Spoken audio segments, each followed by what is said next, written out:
एक राजा के कोई संतान नहीं थी। उसके सलाहकारों ने कहा, किसी बच्चे की बलि दे दी जाए तो पुत्र प्राप्ति हो जाएगी। राजा एक परिवार से एक बच्चे को ले लिया और बदले में बहुत सारा धन दे दिया। राजा ने बच्चे से पूछा कि तुम्हारी आखिरी इच्छा क्या है।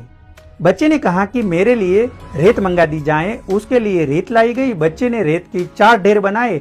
एक एक करके 3 रेत के ढेर को तोड़ दिया और चौथे के सामने हाथ जोड़कर बैठ गया और उसने कहा कि अब जो करना है वो करे। राजा ने पूछा, तुम ये क्या कर रहे हो? बच्चे ने कहा कि पहली ढेर मेरे माता पिता की है कि मेरी रक्षा करना उनका कर्तव्य था, परंतु उन्होंने पैसे के लिए मुझे बेच दिया, इसीलिए मैंने ये ढेर तोड़ दी। दूसरी मेरे सगे संबंधियों की थी, उन्होंने भी मेरे माता पिता को नहीं समझाया। तीसरी आपकी ही राजा, क्योंकि राज्य की प्रजा की रक्षा करना राजा का ही धर्म होता है, परंतु राजा ही मेरी बलि देना चाह रहा है, तो ये डेरी भी मैंने तोड़ दी। अब सिर्फ अपने सदगुरु और ईश्वर पर ही मुझे भरोसा है, इसीलिए ये एक ढेरी मैंने छोड़ दी है।